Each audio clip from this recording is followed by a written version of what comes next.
Bonjour à tous et bienvenue dans Meug la recette, votre magazine ultra gourmand. Aujourd'hui je reçois Olivier Masuel, Toc d'Auvergne, du restaurant le 9-7 à Moulins.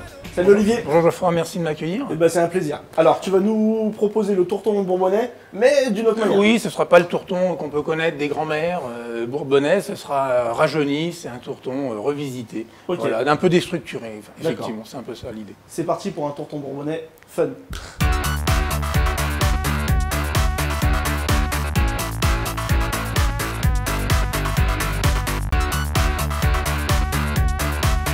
Alors pour ta recette du tourton bourbonnais revisité, là on va faire une pâte sablée. Voilà, on garde toujours la pâte parce que ça Ouais. c'est important, si tu veux, après on va la mixer, c'est ce qui va faire le côté déstructuré.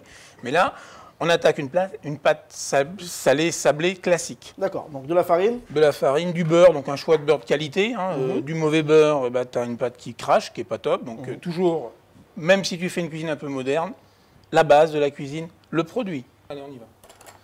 Tac. On va mettre un peu de sel. Ouais, allez, je m'en occupe. Moi je mets. Allez, c'est parti. Donc là, on fait le sablage, quoi. Ok.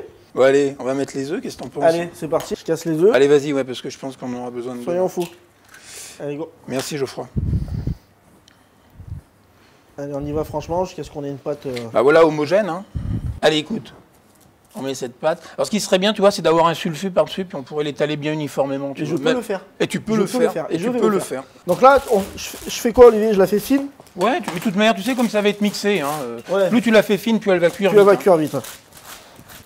Je la mets au four? Oui. Combien? 15-20 minutes?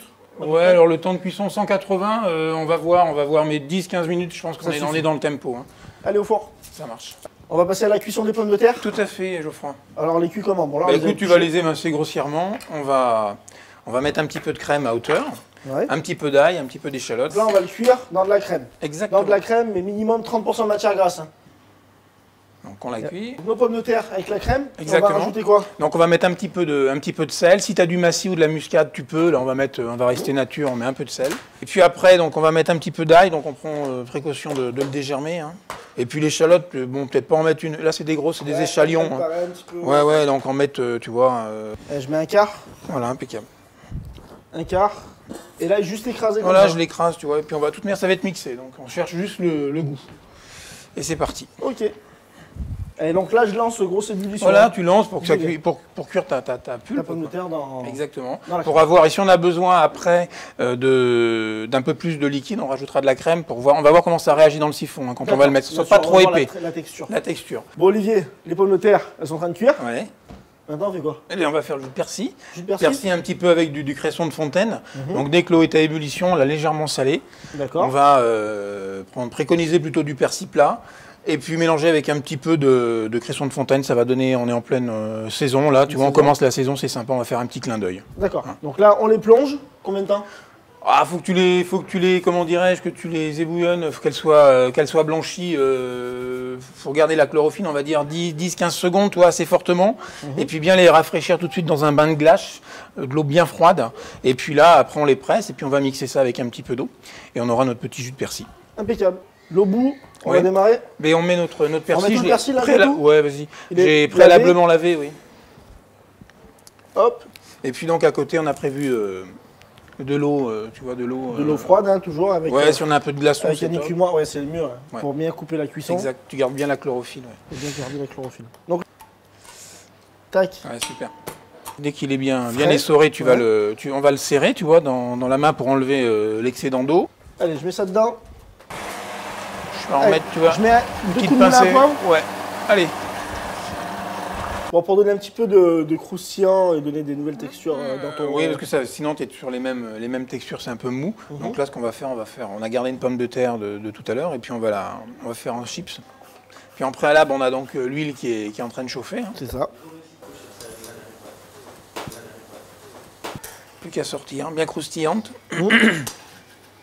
On les sale un petit peu à la sortie. Ouais, du, je pense que ça peut être bien, ouais. Voilà, ouais, les pommes de terre dans la crème, ça a cuit. Hein. Exact.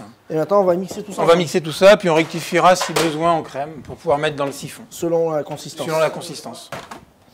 Ok, donc là, on a une belle texture, Voilà. bien lisse. Voilà. Donc Mais- là, tu vas préconiser à la passer un peu. Ouais, toujours. Je pense que quand on met dans le siphon, il faut toujours passer Tu as raison.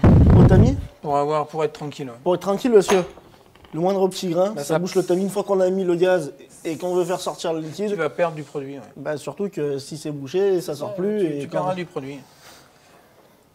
Il nous faut les petites brisures de pâte qu'on met au fond pour que ça soit gourmand. Donc là, juste on casse un petit peu notre pâte. Voilà. Alors ce qui est bien, c'est quand elle est tiède, tu vois. Hein. C'est important, tout ça doit être Ouais. tiède. Hein. Ah oui, ouais, bien sûr, ça se sert tiède. Donc là, on en met jusqu'à quoi, la moitié du verre.